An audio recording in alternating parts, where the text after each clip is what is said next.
আসসালামু আলাইকুম, আমি মোহাম্মদ হাবিবুর রহমান। ত্রিকোণমিতির লেকচার আজকে মূলত কত নম্বর হবে? 6 নম্বর ক্লাস আজকে, লেকচার 6। অলরেডি কিন্তু আমরা 5টা লেকচার কমপ্লিট করে এসেছি। তো যারাই আসলে বরাবর দেখতেছে, আমার মনে হয় যে সবারই কিন্তু একটু হলেও উপকার হতেছে আর কি। যারা রেগুলার দেখতেছে, কেউ রেগুলার দেখলে তার অবশ্যই উপকার হবে। তো সবাইকে বলবো, যেহেতু সবাই দেখলেই উপকার হয়, একটা জিনিস শেখা হয়। আর আমি যেহেতু রেগুলারই ভিডিও দিই, সুতরাং সবাই চ্যানেলটা সাবস্ক্রাইব করবে এবং দেখবে, সবার উপকার হবে ইনশাল্লাহ। তো যাই হোক, আমরা গত ভিডিওতে বেশ কিছু ম্যাথ দেখছিলাম যে সমগ্র ত্রিভুজের সাহায্যে বা অভিদের সাহায্যে কিভাবে ত্রিকোণমিতি একটা অনুপাতের মান দেওয়া আছে, আরেকটা অনুপাতের মান কিভাবে বের করতে হয়, এবং সেটা কি মাইনাসের মান গ্রহণযোগ্য না প্লাসের মান গ্রহণযোগ্য, সেইগুলা দেখছিলাম। আজকে আমরা কিছু মান নির্ণয় দেখব আর কিছু প্রমাণ দেখব। মান নির্ণয় কি? মান নির্ণয়ের মধ্যে আছে, যেমন মান নির্ণয় যদি আমরা করি, যেখানে দিছে sin square π/6, cos square π/4, tan square π/3, cot square π/2। এটার মান কত হবে? তাহলে আমরা প্রত্যেকটার মান আলাদা আলাদাভাবে জানি। π/6 মানে হলো 30 ডিগ্রি, দিলে সাইন 30 ডিগ্রি মানে হচ্ছে হাফ, পরে স্কোয়ার করতে হবে, তাহলে হাফকে বর্গ করলে হয় 1/4। এটার মান π/4 মানে হচ্ছে 1/√2, স্কোয়ার করলে হবে 1/2। tan নিচে 3 মানে π/3 মানে কত? 60 ডিগ্রি। 60 ডিগ্রি মানে হচ্ছে √3, স্কোয়ার করলে হবে 3। আর cot 90 ডিগ্রি, আমরা tan 90 ডিগ্রি মানে জানি অসংজ্ঞায়িত, cot 90 ডিগ্রি মানে হলো 0, 0 স্কোয়ার করলে 0 হবে। এবার 3টা যোগ করে 2 দিয়ে 8 4 লসাগু হচ্ছে 4, 4 4 গেল 1, 2 4 মধ্যে যাবে 2 বার, 2 অক্ষে 2 হবে। আর এটা সরাসরি গুণ, এটা যোগ করলে শূন্যর কিছু দেওয়ার দরকার নাই। তাহলে 12 আর 2 14, 14 আর 1 15, 15 ডিভাইডেড বাই 4, এটা আমরা রাখতে পারি। আর যদি আমরা এটা কাজ করি, যেহেতু 3 যোগাকার আছে, আমরা 3 পাশে রাখি আর শুধু এই দুটা যোগ করতে পারি, যে কি বলে এটাকে, 2 আর 4 লসাগু হচ্ছে 4, এবং অর্থাৎ 3/4 হবে, কারণ 4 4 গেল এখানে 1, আর এখানে এটা 2 হাত 2 একে 2, 2 আর 1 হবো 3, 3/4। আর আগে যে 3 যোগাকার আসছিল ওটা আমরা পাশে রেখে দিলাম। পাশে রেখা দেওয়া যায় এটা, মানে এটা হচ্ছে আসলে সমস্ত আকারে প্রকাশ। আমরা সমস্ত আকারেও রাখতে পারি বা মূল ভগ্নাংশ আকারেও রাখতে পারি, যেটা ইচ্ছা আমার, যেটা রাখি ওইটাই আনসার হবে। বইয়ে সমস্ত আকার রাখছে। তাহলে আমরা মান নির্ণয় তো খুবই সহজ, এগুলা দেখি। এবার কিছু কঠিন মান নির্ণয় দেখব। যেমন আসলে সরল অঙ্কগুলা আমি আরেকটা করে দিই, তাহলে একটু বড় দেখে করাই, তারপর আমরা একটু জটিলে যাব। sin square π/3 plus sin π/3 into cos π/3 plus cos square π/3। নিচে আসবে আমার sin π/3 plus cos π/3 minus sin square π/3 minus sin π/3 cos π/3 cos square π/3, আর নিচে হচ্ছে sin π/3 মাইনাস cos π/3। আসলে ডাকটা অনেক বড় হইলেও ম্যাথ কিন্তু কঠিন না। আমরা শুধু সাইন পাই ভাগ থ্রি আর কস পাই ভাগ থ্রি এই দুইটা জিনিস আছে বারবারে। তো সাইন পাই ভাগ থ্রি মানে কত, সাইন 60 ডিগ্রি মান হচ্ছে √3/2, স্কোয়ার করলে হবে 3/4। এটা আমার √3/2, এটা হবে আমার হাফ, এটা হাফ স্কোয়ার করলে হবে 1/4। নিচে আসবে সাইন পাই ভাগ থ্রি মানে 60 ডিগ্রি মান হচ্ছে √3/2, কস 60 ডিগ্রি মান হচ্ছিল হাফ। জাস্ট আমরা শুধু মানগুলা লেখা শেষ করব। এরপরে সাইন পাই ভাগ থ্রি মানে 60 ডিগ্রি মান হচ্ছে √3/2 স্কোয়ার করলে হবে 3/4 মাইনাস কি এখানে হবে √3/2, এখানে কস 60 ডিগ্রি মান হচ্ছে হাফ, কস হাফ স্কোয়ার করলে হবে 4। এখানে আমরা কি করতে পারি, এখানে আমরা √3/2 প্লাস 1/2 দিতে পারি। এবার আমরা কিন্তু এতটুকু বলতে পারি যে 3/4 আর 1/4 যদি যোগ করি তাহলে 1 হবো। তাহলে আমরা 1 প্লাস এটাকে লিখতে পারি √3/4, √3/4। আর নিচে আমরা 2 লসাগু নিলে হবে √3 প্লাস 1। এখানেও আমার 1 মাইনাস √3/4, নিচে 2 √3 প্লাস 1, এখানে 4 প্লাস √3,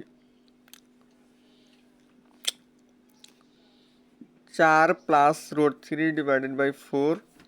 এই ভাগের জায়গায় গুণন হবে, 2 যাবে উপরে, নিচে আসবে √3 প্লাস 1 আর মাইনাস 4 মাইনাস √3/4 ইন্টু 2/√3 প্লাস 1। এটা আর এটা কাটা যাবে, এখানে হবে 2। তাহলে আমার হয় 4 প্লাস √3/2 ইন্টু √3 প্লাস 1 মাইনাস এটাতে এটা কাটলে হয় 2, তাহলে 4 মাইনাস √3/2 ইন্টু √3 প্লাস 1। এটা হওয়ার পরে দেখতে পাচ্ছি আমরা হর একই, তাহলে আমাদের ম্যাথ করতে সুবিধা হবে। আমরা কি করব, 2 ইন্টু √3 প্লাস 1 লসাগু নিব।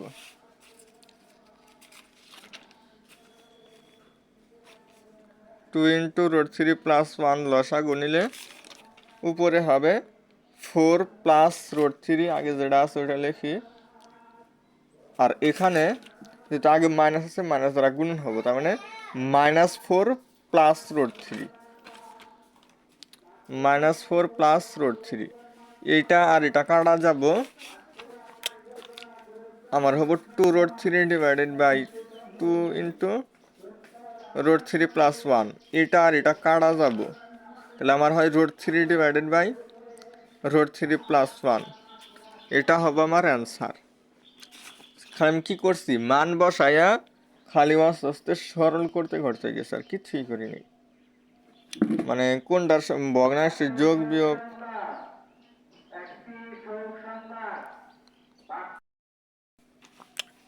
তাহলে আমরা কিন্তু খুব সহজেই আস্তে আস্তে মানটা নিয়ে আসলাম। এইভাবে আমাদের আরো কিছু আছে, যেমন এখানে যে দিছে যে এ হচ্ছে π/3, বি হচ্ছে π/6, প্রমাণ করো যে এত ইকুয়াল এত। তাহলে এটা কি করছে, সাইন এর জায়গায় π/3, এর π/3 আর π/6 যোগ করলে হয় π/2। ভগ্নাংশের যোগ এগুলা তো খুবই ইজি। অথবা আমরা খুব সহজভাবে চিন্তা করলেও π/6 মানে 30 ডিগ্রি আর π/3 মানে 60 ডিগ্রি, 60 ডিগ্রি আর 30 ডিগ্রি 90 ডিগ্রি, 90 ডিগ্রিকে আমরা π/2 লিখতেই পারি।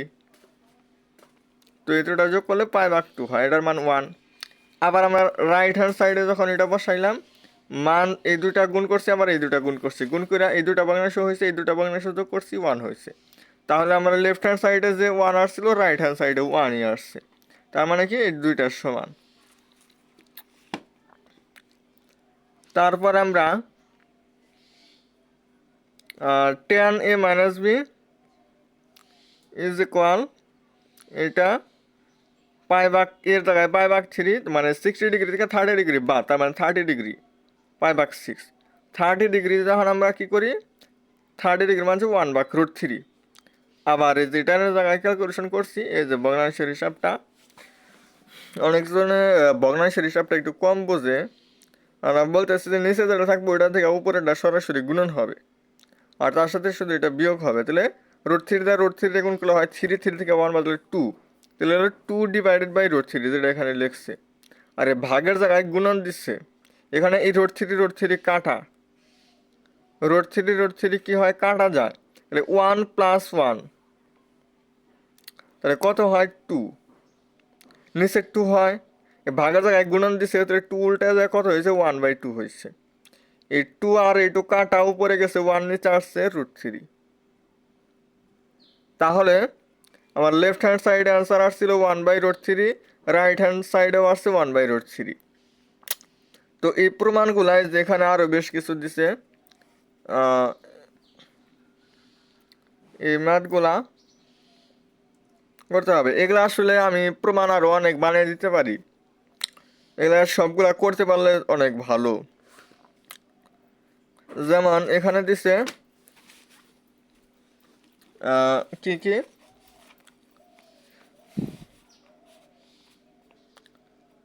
sin a + b sin a cos b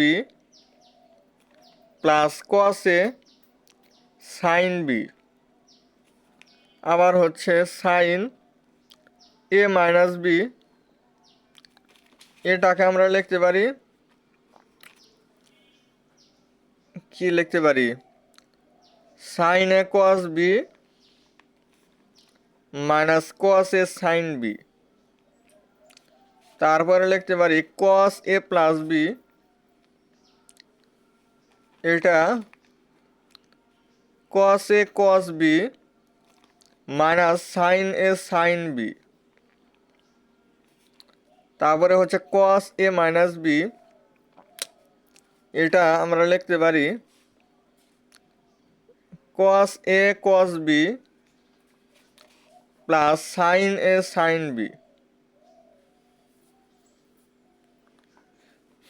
তারপর আমরা tan a + b সমান লিখতে পারি tan a plus tan b, এটা কিন্তু আমি হোমওয়ার্ক দিতেছি, মানে এই প্রত্যেকটা আমি উপর একটা মান লেখা দেই, এর মান হচ্ছে π/4, বির মান হচ্ছে π/6। এই দুইটা মানের জন্য এই সবগুলা প্রমাণ করতে হবে। এগুলা বাসায় যত প্র্যাকটিস করবে মানে মান নির্ণয় তত ইজি হয়ে আসবে। তাহলে 1 - tan a tan b, তারপরে tan a মাইনাস b, এটা হবে আমার কত tan a minus tan b 1 + tan a into tan b।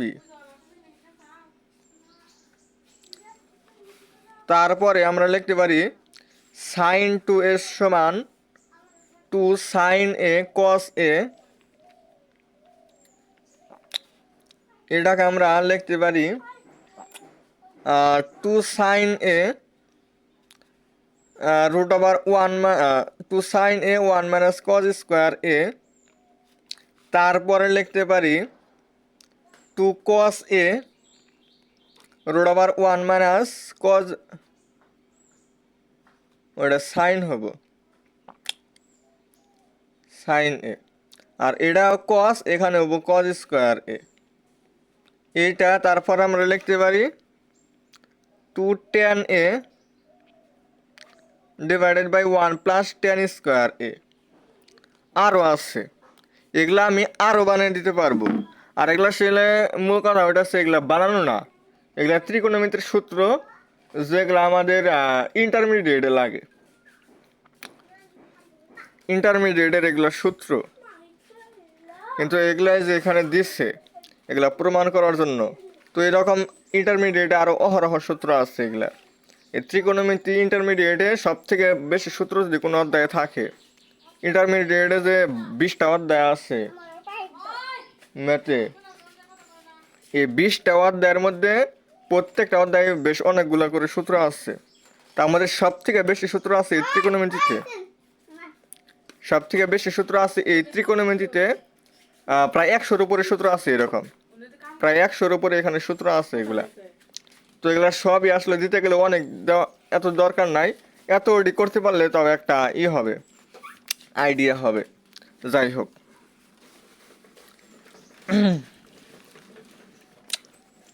এবার এই বিষয়গুলা কি করতে হবে, এগুলা থেকে আমরা ট্যান এটা কিভাবে নিয়ে আসতে পারি, এগুলা একদম ইজি। আমি এই বই একটু দেখায় দিই। এখানে এই রাশিটা লিখছে, এখানে সাইন এবং কস দুইটা অনুপাত। এই দুইটা অনুপাত যদি থাকে, আমরা দুইটা অনুপাত নিয়ে কাজ করতে পারবো না। মানে কাজ করে নিয়ে আমরা কাজ করতে পারবো না। কিসের জন্য?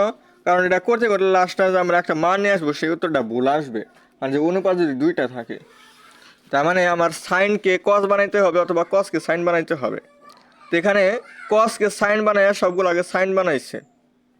এই যে কস স্কোয়ারকে লিখছে 1 মানে সাইন স্কোয়ার, পরে 3 দ্বারা গুণ করে দিয়া কি করছে, 7টা থেকে 3টা বেলছে 4টা সাইন স্কোয়ার, 3 বছর জন্য বিয়োগ হয়েছে 1। সাইন স্কোয়ার মানে 1/4, সাইন স্কোয়ার মানে 1/4, আবার কজ স্কোয়ার মান হচ্ছে 3/4। কজ স্কোয়ার মানে 1 মানে সাইন স্কোয়ার, এটা হয়েছে। এবার টেন স্কোয়ার মানে কত, sine square divided by cos square, এই মানকে এই মান দ্বারা ভাগ করছে, তাহলে 1/4 কি হয়, 1/4। এই ভাগের জায়গায় গুণন, এই 4 যাবো উপরে, 3 আসবো নিচে, পরে এটা কাটায় যে 1/3 হয়। এই 1/3 পরে এ স্কোয়ার এই পাশে আসলে রুট হয়, তাহলে 1টা রুট করলে হয় 1, আর 3কে রুট করলে হয় √3। আর এই তো রুট করছি মানে বর্গমূল করছি, এ কারণে একটা প্লাস মাইনাস দিতে হবে। তো এইভাবে আমরা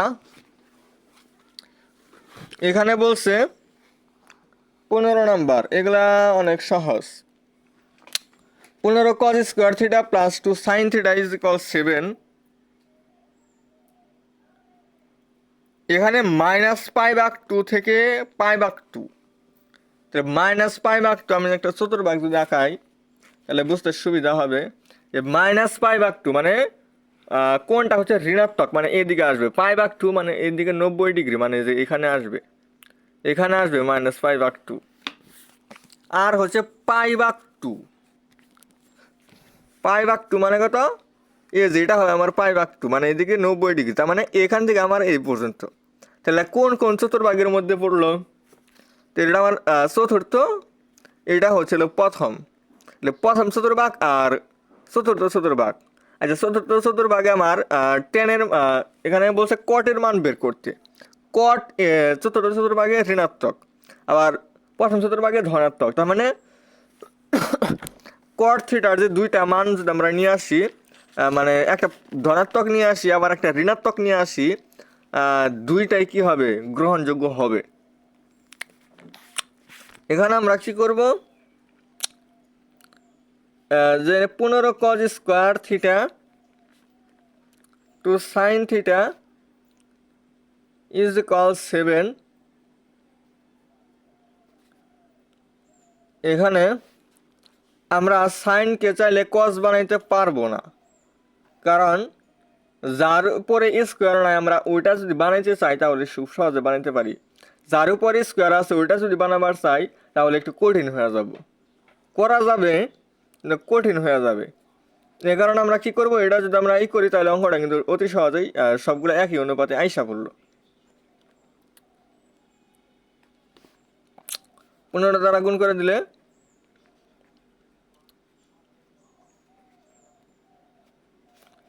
+7, ওই পাশে আসলে -7, তাহলে আমার কি হয়, -15 sine square theta plus 2 sine theta, এটা কত হয় 8। এবার আমরা আগে যেহেতু মাইনাস আছে, মাইনাস দ্বারা গুণ করে দিই, 15 সাইন স্কোয়ার থিটা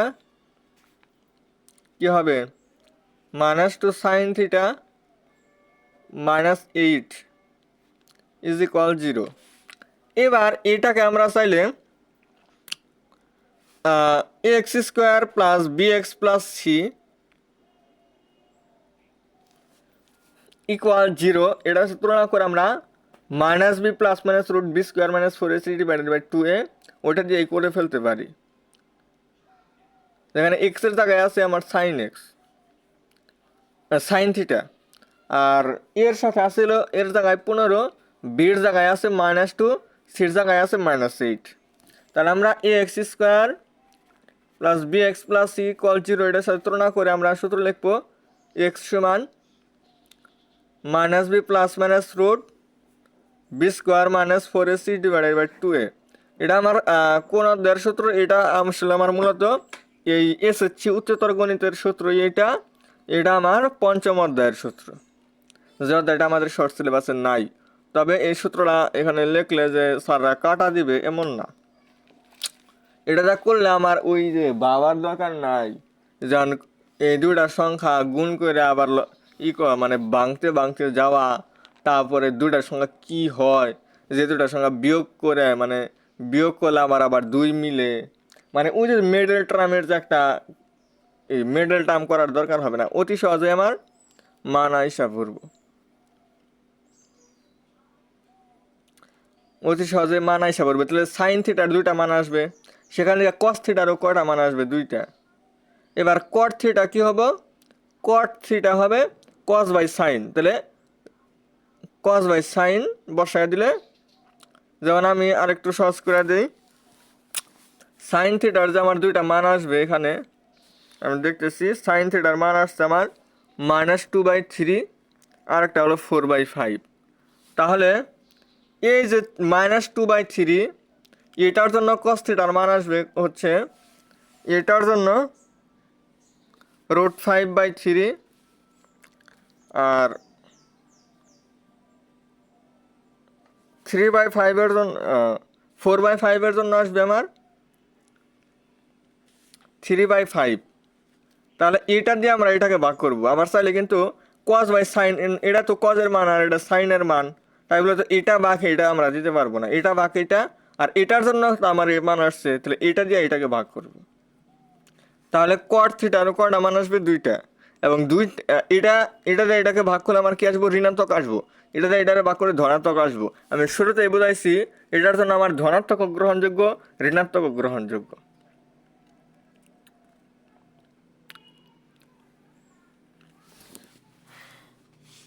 তাহলে আমরা এই যে যেমন যে 1 নাম্বারে যে কিছু ম্যাথ আছে, ক নাম্বার খ নাম্বার, এই সরলগুলো আমরা করতে পারবো। তারপরে যে এখানে কাজ আছে কিছু, এই কাজগুলো আমরা করতে পারবো, মানে মানটা নিয়ে আসা। তারপরে যেমন 6 নাম্বার আমি আগামী মানে সামনের ক্লাসে 6 নাম্বার 7, 8, 9, 10, 11, 7, 8, 9, 10, 11 মানে 6 থেকে 11 পর্যন্ত এই কয়েকটা বাকি রাখা। তারপরে যেমন যে 12 নাম্বারে যে মান নির্ণয়ের গুলো আছে, সেই মান নির্ণয় 4টা আছে, এবং 13 নাম্বারে খুব বিশাল একটা দিছে, এটাও কিন্তু করা যাবে। এই মান নির্ণয়ের যতগুলো আছে সব কি করা যাবে। আজকের ক্লাসটা ভালোভাবে বুঝলে সে করতে পারবে। তো এটা সবাই করবে। আমরা সামনের ক্লাসে কি করব? 8.2 শেষ করব 7টা ক্লাসের মাধ্যমে। তারপর আমরা দেখি, তারপরে সামনে আবার আরও 2টা বা 3টা ক্লাস হবে আমার 8.3 জন্য। এই অধ্যায়টা পড়াইতে একটু সময় লাগলো, যাই হোক সময় লাগলে সমস্যা নাই। এই অধ্যায়টা খুবই বেসিক। এই অধ্যায়টা একদম হুবহু অধ্যায় আছে আমার সংযুক্ত কোণের ত্রিকোণমিতিক অনুপাত, তারপরে আছে বিপরীত ত্রিকোণমিতি, তারপরে আমাদের ইন্টারমিডিয়েটে আরও কিছু অধ্যায় আছে। যেমন যে অধ্যায় আমরা পড়ি না কেন, সরলরেখা নামের এক অধ্যায় আছে, তারপরে অন্তরীকরণ আছে, যোগজীকরণ আছে, যে অধ্যায়ে আমরা করতে যাই, স্থিতিবিদ্যা আছে, গতিবিদ্যা আছে, হ্যাঁ, জটিল সংখ্যা আছে, যাই করতে চাই আমার এই অষ্টম অধ্যায়ের জ্ঞান লাগবে। তো এই অধ্যায়টা কিন্তু খুবই গুরুত্বপূর্ণ। তো ইন্টারমিডিয়েটের অনেক অধ্যায়ের কথাই বললাম। এই অঙ্কগুলা না মানে এই অধ্যায়ের যদি জ্ঞান না থাকে, ওই ওই জায়গায় যায় নিয়ে ওনারা কি বুঝবে না, ওইখানকার ম্যাথগুলা বিশেষ করে সংযুক্ত কোণ, ত্রিকোণমিতিক অনুপাত, যেটা একদম এটার সাথে একদম হুবহু মিল, এই অধ্যায়ের সাথে একদম হুবহু মিল। তারপরে যে কি বলে আর একটা অধ্যায় আছে, ত্রিকোণমিতিক অনুপাত, ত্রিকোণমিতিক অনুপাত নামের একটা অধ্যায় আছে, 6 অধ্যায়, ওইটাও কেউ বুঝবে না যে অষ্টম অধ্যায় না পারে। তো এই অধ্যায়টা খুবই গুরুত্বপূর্ণ। আর আমি এই কারণে একটু সময় নিয়ে একদম বেসিক থেকে পড়ানোর চেষ্টা করতেছি। সবাই খুব সুন্দরভাবে বোঝার চেষ্টা করবেন, আর সবাই চ্যানেলটি সাবস্ক্রাইব করবেন। তো আজকে এ পর্যন্ত। আসসালামু আলাইকুম রহমতুল্লাহ বারকাত।